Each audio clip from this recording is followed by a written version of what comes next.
भारत और पाकिस्तान की डिवाइडेशन के बाद जाहिर सी बात है, अगर कुल मिला के 389 सीटें हमारे पास थी तो वो कम हो जाएंगी। अब क्योंकि कुछ सीटें ऐसा भी होगा तो कहाँ चली जाएंगी, पाकिस्तान। तो डिवाइडेशन की जब योजना क्लियर हो गई तो उस टाइम पे लास्ट में हमारे पास जो सीटों की संख्या थी वो घट के कितनी बची है, 299।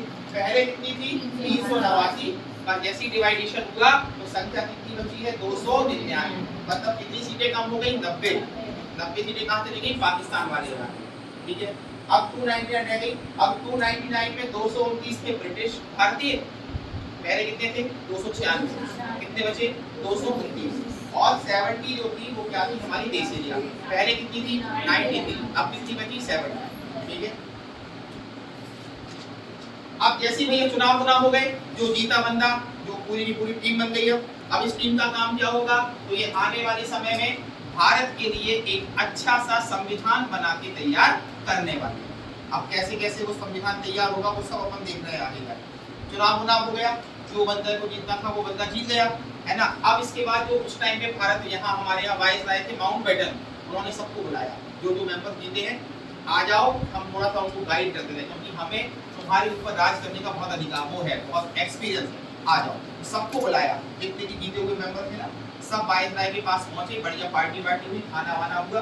उन्होंने बैठ के खूब देर तक भाषण दिए कि बेटा देखो संविधान बना रहे हो तुम लोग, है ना, अभी तक तो माइंड में थे, अब खुद का बना रहे हो, तो ऐसा करना, ये करना, वो करना, फलाना, पूरा ज्ञान पेल दिया उनको। ठीक है, तो जब 20 नवंबर की डेट है, 20 नवंबर 1946 को वाइस राय ने निर्वाचित सदस्यों को आमंत्रित किया, खाना वाना खिलाया, खूब बातें मारी और कहा कि जाओ अब तुम्हें छूट है, बनाओ अपना संविधान। अब यहाँ से इंपॉर्टेंट डेट्स का खेल स्टार्ट होगा, महत्वपूर्ण तारीखें अब स्टार्ट होंगी। ठीक है, संविधान सभा जो जीत गई थी, पूरा इलेक्शन जीत के आ गए थे पूरे के पूरे मेंबर, उनकी पहली बैठक कब हुई, तो भारतीय संविधान सभा की पहली बैठक हुई थी 9 दिसंबर 1946। बहुत इंपॉर्टेंट लाइन है, बहुत ज्यादा प्रश्न आता है ये कि संविधान सभा की पहली बैठक कब हुई, तो 9 दिसंबर 1946। इलेक्शन जीत गए सारे के सारे लोग जो जीतने वाले थे।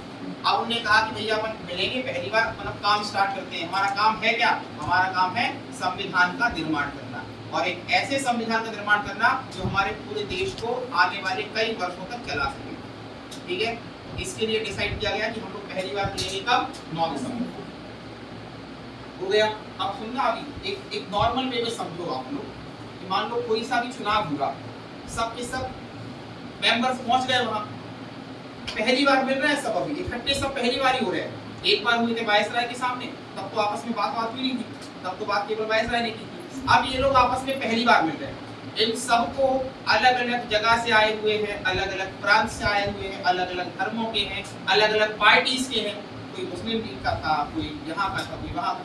तो इन सबको मिला के प्रॉपर वे में साथ में काम करना है।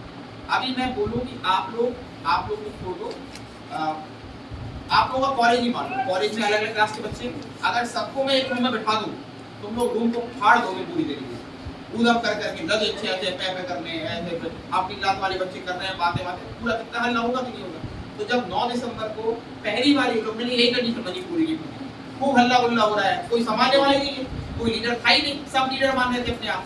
तो उन्होंने ये डिसाइड किया, जब बहुत हो गई अति बहुत बातें हो रही थी, तो उन्होंने कहा एक काम करो, अभी संविधान सभा को लीड करने के लिए कोई एक लीडर आगे बैठ जाओ, अध्यक्ष बन जाओ।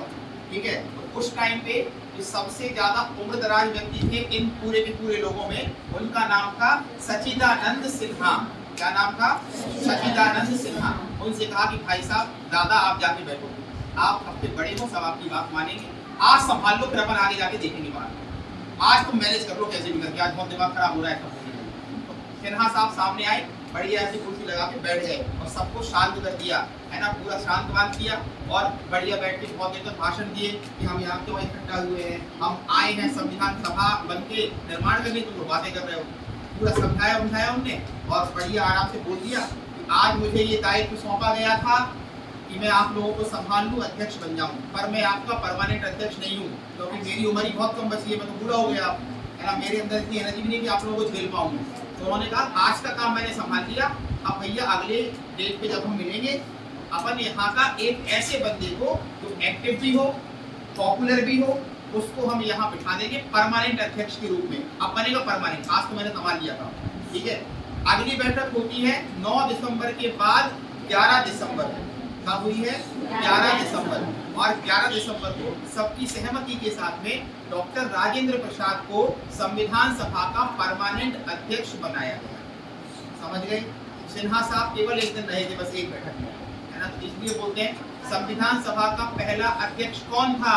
सच्चिदानंद सिन्हा।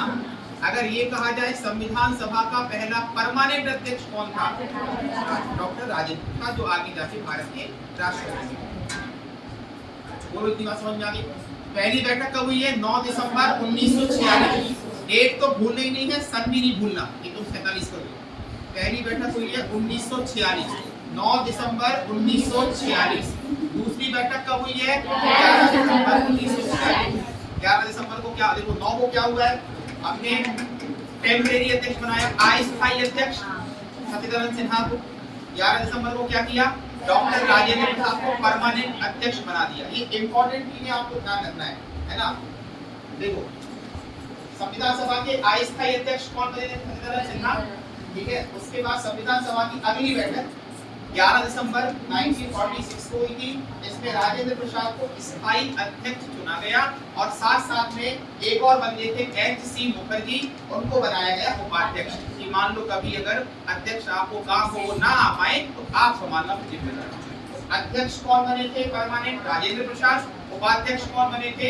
एच.सी. मुखर्जी। तो संविधान सभा के पहले उपाध्यक्ष कौन थे? एच.सी. मुखर्जी। कब बने थे? वही सेम डेट 11 दिसंबर। अब देखो, यहाँ से अब चीजों को थोड़ा और सुनना। अभी तक 2 डेटें इंपॉर्टेंट हो गई हमारी। एक हो गई है, एक डेट हो गई है 9 दिसंबर 1946।